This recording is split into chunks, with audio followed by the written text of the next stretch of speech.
escritura na primeira carta de João, capítulo 4.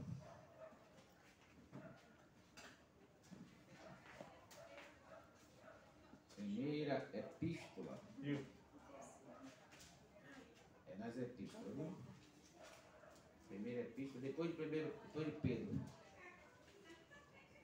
Capítulo 4, verso 1, do 1 ao 6. Aleluia!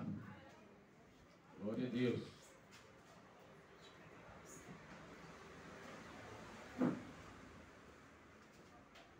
Amém?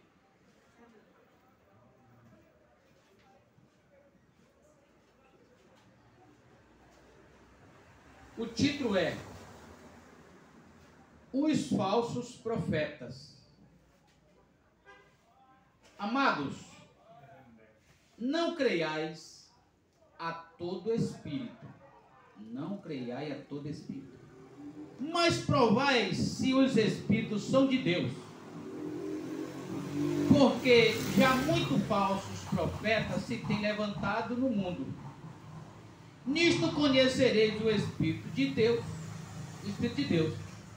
Todo espírito que confessa que Jesus Cristo veio em carne é de Deus.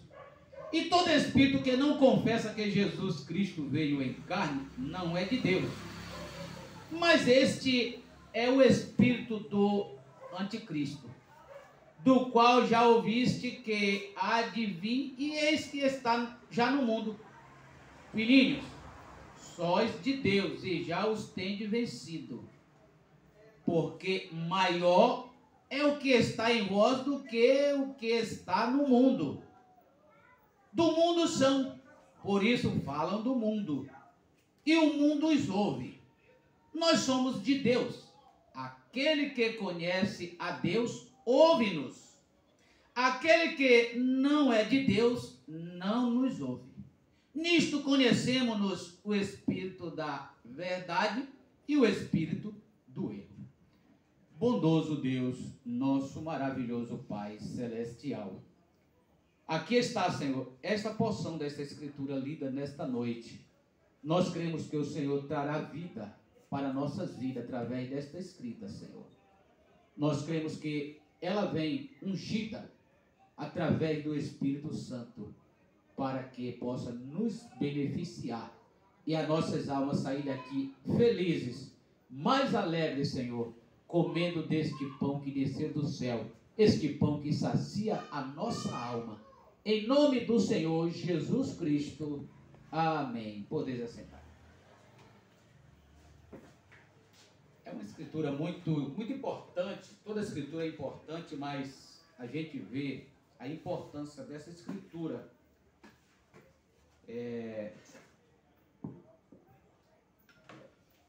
João chamando a atenção da igreja de Cristo, da noiva de Cristo, para não crer em todo espírito, mas provai se os espíritos são de Deus.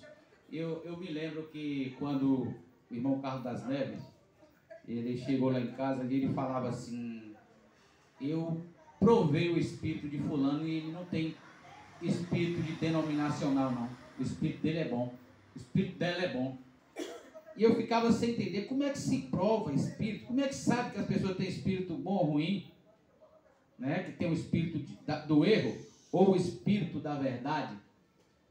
Hoje a gente sabe que é tão fácil de saber, porque a palavra de Deus, ela é o teste.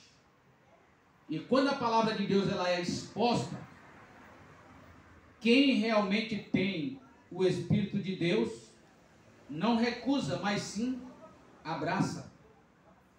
Essa semana evangelizando lá em Birimbau, e uma pessoa olhou para mim e disse assim: mas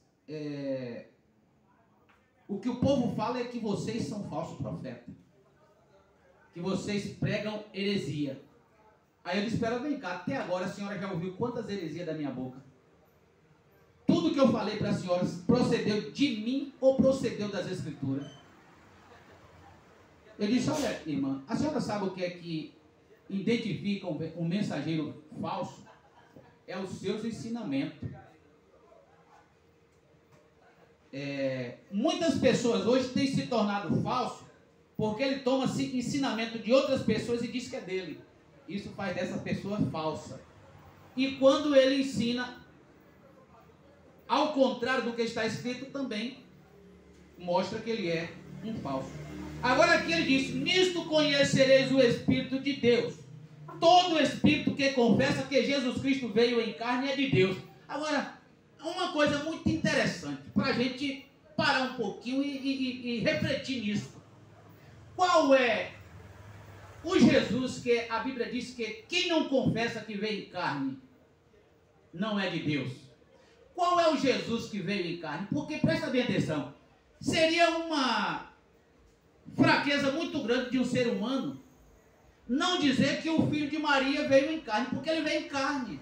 Aquele Jesus que nasceu de Maria veio em carne, mas não é isso que a Bíblia está perguntando. Não é isso que a Bíblia está falando. A Bíblia não está falando daquele homem que nasceu de Maria, porque ali nasceu um homem de carne. Agora, o que tem por trás disso aí? Qual é o segredo dessa pergunta? Ou qual é o segredo desse espírito confessar e desse espírito não confessar? Aí eu me lembro um dia quando um saudoso, né, que já morreu, em uma vigília no colégio ali do São Luís, um homem se dizendo ser pastor, sendo gay, dava em cima das pessoas e disse, Jesus vem em carne. A Bíblia diz, qualquer espírito que não confessa que Jesus vem em carne, não é de Deus. Aí ele foi e disse, Jesus vem em carne. Isso é fácil, gente. Eu quero ver o diabo no inferno não dizer que Jesus vem em carne. Agora, o segredo está em dizer que o Jesus que não era carne, se fez carne. É aí onde está o segredo. Então, quem é o Jesus que veio em carne? Aquele Jesus que era espírito se tornou carne. Então, não é todo mundo que diz. Conhecer o filho de Maria que veio em carne é fácil. Agora, encontrar o esclarecimento, a revelação do que significa é que é o problema. Então, quem veio em carne foi aquele que não era carne, mas era espírito. No princípio, o Espírito de Deus pairava sobre a face das águas. Então, ele na manifestação, na criação, ele se manifestou como pai para criar. Mas agora ele estava se manifestando como filho para salvar.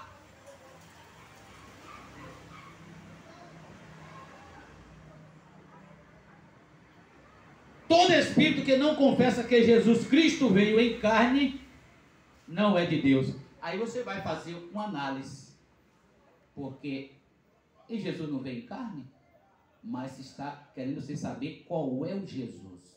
Porque não é apenas o corpo que está se falando, mas aquele que não era carne, veio em carne. Aleluia.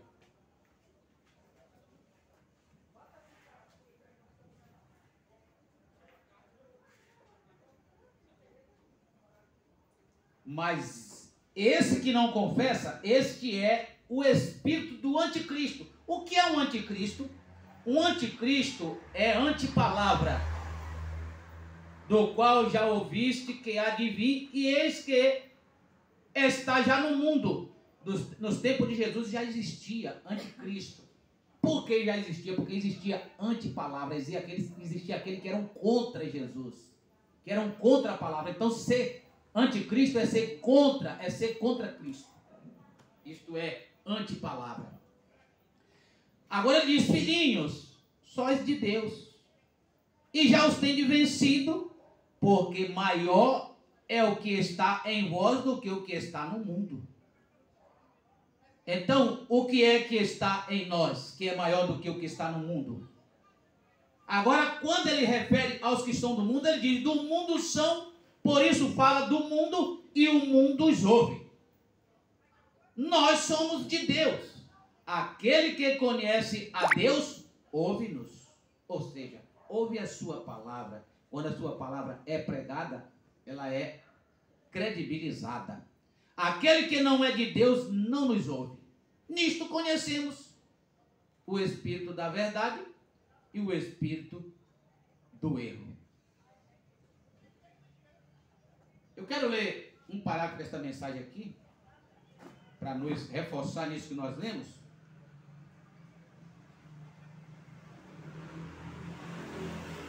Ele diz assim: o que despertou seu coração pelo Espírito Santo é o que foi o pequeno broto verde, que significava que a verdade surgiria novamente para a igreja. Agora, quando a Bíblia fala de uma restauração, é mistério que Elias venha primeiro e restaure todas as coisas, é porque ele sabia que ia haver lobos, devoradores que não poupariam o rebanho. Lobos cruéis que não ensinaria para a igreja a sã doutrina, a verdade, o verdadeiro evangelho que prepara uma igreja para subir em um arrebatamento. Paulo sabia disso e ele teve temor disso. Ele disse: temo que depois da minha partida introduza no meio de vós lobos devoradores, que não pouparão o rebanho. Toma tudo que o rebanho tem. Toma tudo. E faz campanha daqui, campanha dali. Toma tudo que as pessoas têm. O que eu acho interessante é que quando as pessoas chegam na mensagem, que era a hora de dar o seu tudo, eles não dão mais porque já tomaram tudo que eles tinham. Estão tão escorraçados que não desejam mais fazer.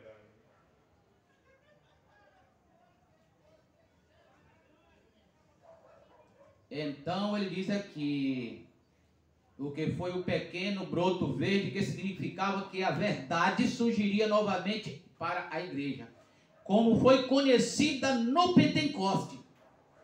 Foi a doutrina da justificação, salvação pela graça, independente das obras.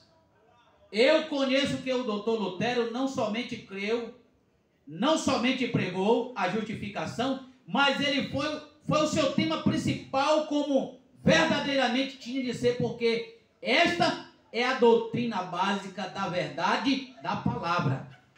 Ele será sempre conhecido como instrumento nas mãos de Deus. Aqueles que manuseiam a palavra, aquele que traz o ensinamento para o povo não serem enganados.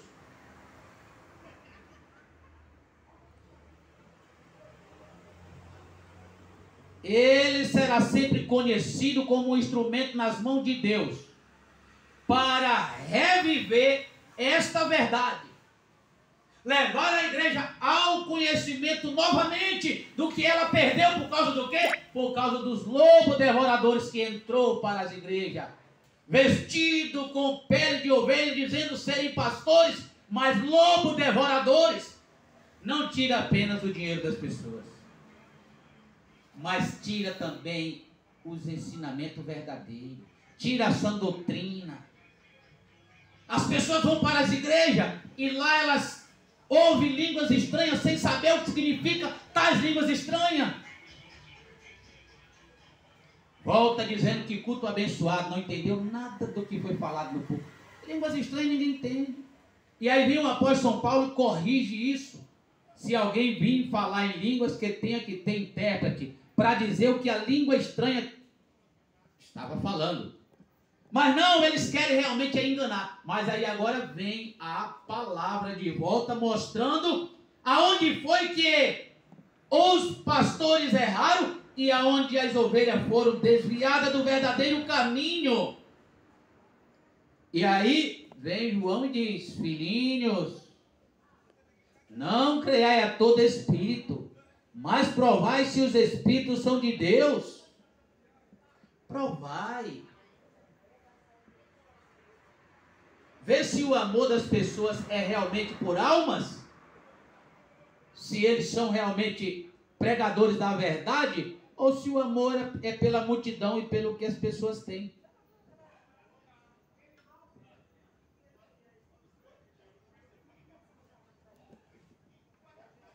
Ele foi o quinto mensageiro, falando de Lutero. Sua mensagem foi justo. O justo viverá da fé. Foi a mensagem de Lutero. Porque nos dias de Lutero, eles estavam tomando o dinheiro das pessoas, vendendo indulgência, tomando o dinheiro das pessoas. Lutero, quando ele encontrou esse versículo, ele disse: eu agora entendi que não tem que pagar nada para ser salvo.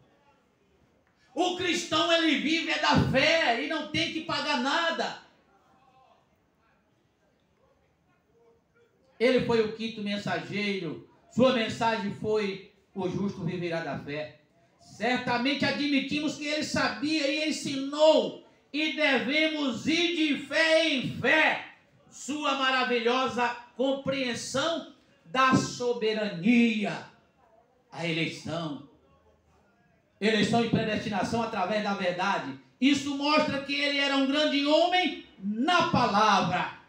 No entanto, eu repito, como fazem os historiadores, Deus usou para levar ao povo o estandarte de Deus contra as obras. Coisa maravilhosa. O justo viverá pela fé.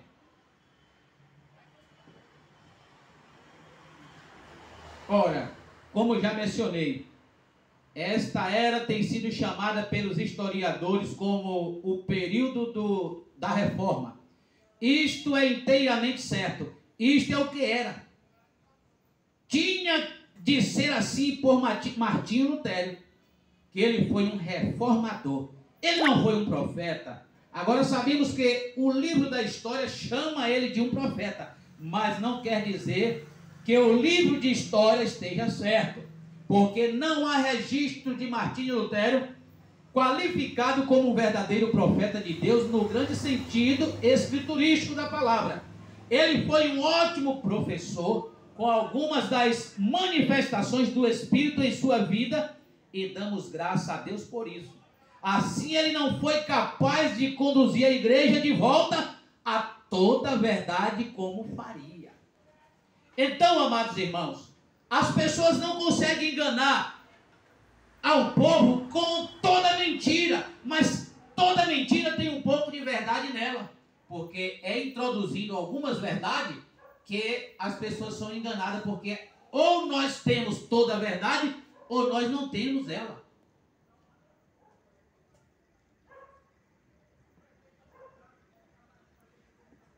Uma vez mais, como nas 4 eras anteriores, o Espírito está revelando o nosso gracioso Senhor para nós, anunciando os seus atributos maravilhosos.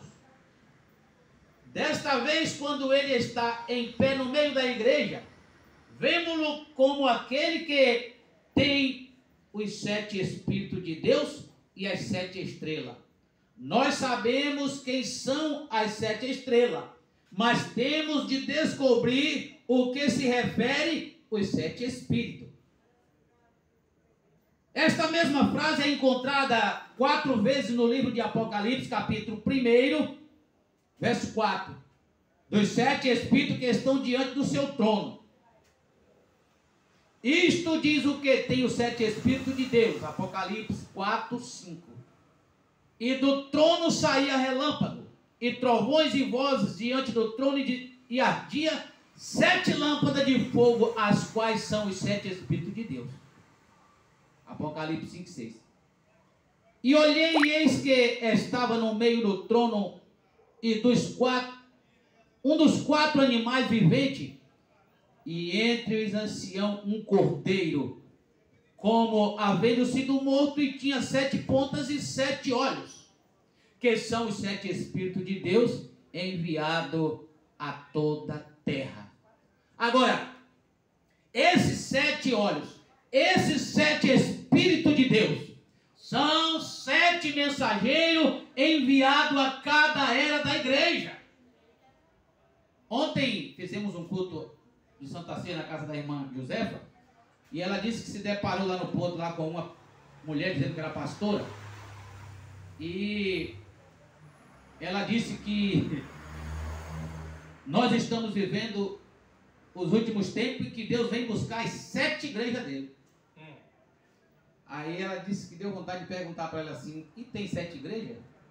Então, uma ele vem buscar e as 6 é sua. Mas ela não disse, né? Então, o povo diz que está pronto para arrebanhar o povo e não conhece nem a própria Escritura. A igreja de Cristo, na Bíblia não relata mais de uma. A Bíblia fala apenas de uma só. Não quer dizer que houve 7 eras que são 7 igrejas. Não. Em cada era Deus tem tirado um povo. Esse povo não vai ser povos diferentes, mas vai formar-se um povo. Porque são um só povo. Uma só igreja. Aqueles que permaneceram pela palavra do princípio até o final são esses, do qual ele vai chamar. Em primeiro lugar, sabemos com certeza que este verso não estão ensinando uma doutrina nova. É o que muitos dizem. Ah, eles agora estão pregando um evangelho novo. Não, nós não pregamos evangelho novo. Nós pregamos o evangelho dos apóstolos. O evangelho que os doutores corromperam. Os teólogos, eles corromperam. Mas a Bíblia promete uma restauração no tempo do fim. Então temos que voltar ao evangelho original, aos ensinamentos dos apóstolos. Então não é uma doutrina nova, é um evangelho que foi restaurado. Agora, onde encontramos o Espírito manifestando-se em 9 maneiras? Deste modo, sabemos que significa os 7 Espíritos de Deus. É o mesmo Espírito manifestando. Manifestando de uma maneira setupla, ou seja, manifestando por 7 vezes. Aí nós encontramos 7 lâmpadas de fogo perante o Senhor. Desde que João sempre usou meramente os símbolos de Velho Testamento e descobriu no Provérbio 20, 27 que o Espírito do homem é a lâmpada do Senhor. Crê-se que esses 7 Espíritos estejam associados com o homem. Agora, João Batista, ele disse: a candeia que ardia, que devia verdadeiramente ser traduzida como lâmpada que ardia novamente em Apocalipse 5 e 6, são os 7 Espíritos, são identificados como 7 olhos.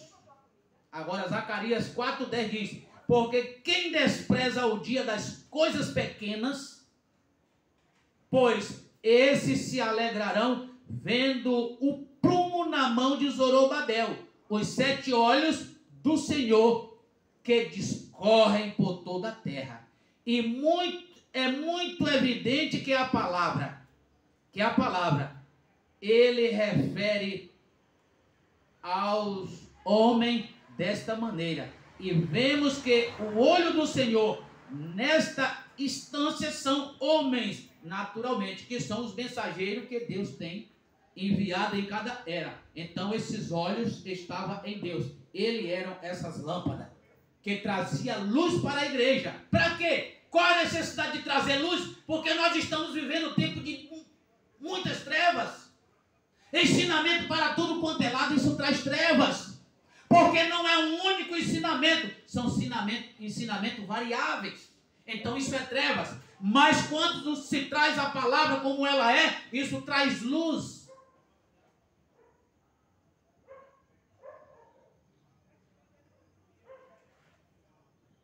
Desta maneira vemos que o olho do Senhor nesta instância são homens. Naturalmente eles são ungidos e cheios do Espírito Santo, porque os ministros de Deus não estão no poder dos homens. Os ministros de Deus dos homens.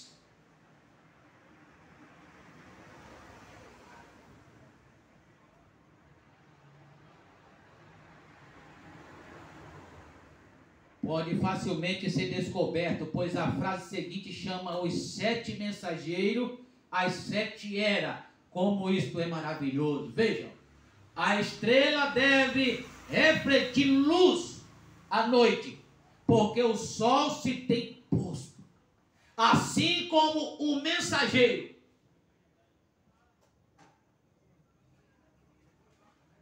tipificado como uma estrela para cada era. O que é que um verdadeiro pregador reflete? Ele reflete a luz de Jesus Cristo, porque Jesus Cristo corporalmente está ausente da terra. Assim como as estrelas refletem a luz do sol, porque o sol está ausente à noite, assim a igreja, o verdadeiro pregador, tem que refletir a luz de Cristo.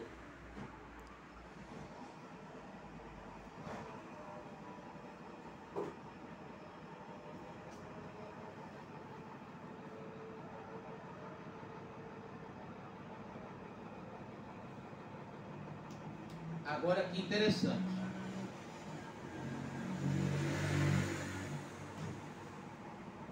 O apóstolo São Paulo, ele foi o primeiro mensageiro e ele disse em Gálatas 1:8: olha, se qualquer anjo, ele já estava levando a coisa além.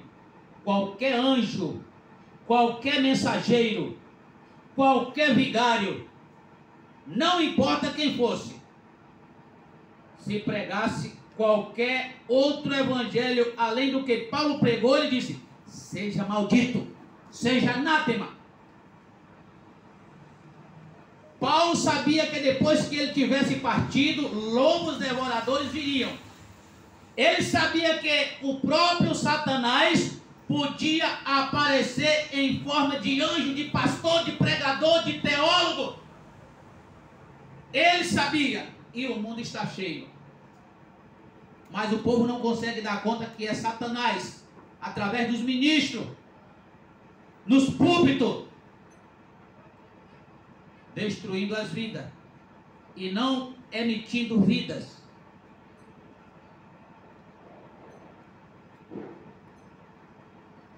Por isso ele advertiu que este evangelho seria sempre o mesmo.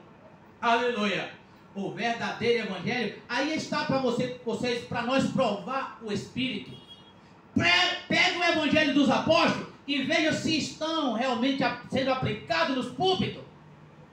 Tome o evangelho dos apóstolos e veja se estão sendo aplicados no púlpito. Aí você vai ver que o Espírito não é o Espírito Santo, não é o Espírito da palavra, não é o Espírito de Cristo.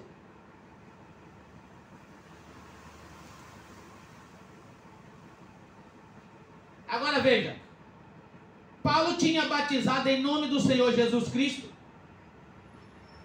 e quando ele encontrava alguém que não era batizado desta maneira, mas era batizado no batismo de João, ele rebatizava. Ele estabeleceu a igreja a fim de ensinar o próprio uso dos dons do Espírito e confirmar que eles deviam permanecer na igreja até que Jesus viesse. Assim os mensageiros seguintes, todos os seus restantes, seriam pelo mesmo Espírito, ardendo com o mesmo fogo e dando a mesma luz do Evangelho de Jesus Cristo, e os sinais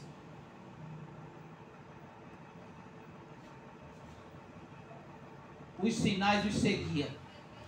Irineu foi qualificado, sim. Martim, sim. Columba, sim. Martinho Lutero, muitos, seguramente. Wesley, sim, senhor. Ele teve o grande ministério e chegou mesmo a crer que seu cavalo ficasse bem, e ele ficou. Eis aí 7 eras da igreja. 6 tem se passado e nós estamos vivendo na última.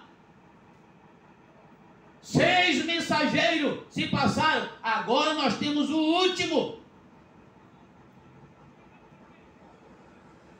E esse último não pode ser diferente dos 6 que já passaram. Tem que vir na luz da palavra, levando a igreja para o evangelho primitivo, voltando à doutrina dos apóstolos novamente.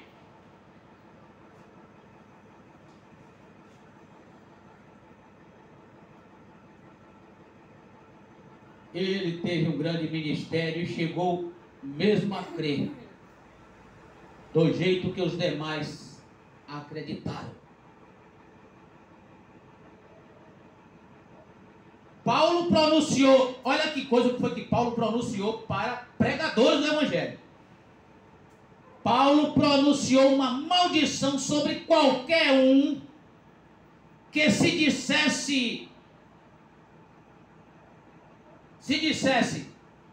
um mensageiro, porém que tivesse um evangelho que fosse diferente do que ele pregou, do que cada apóstolo pregou.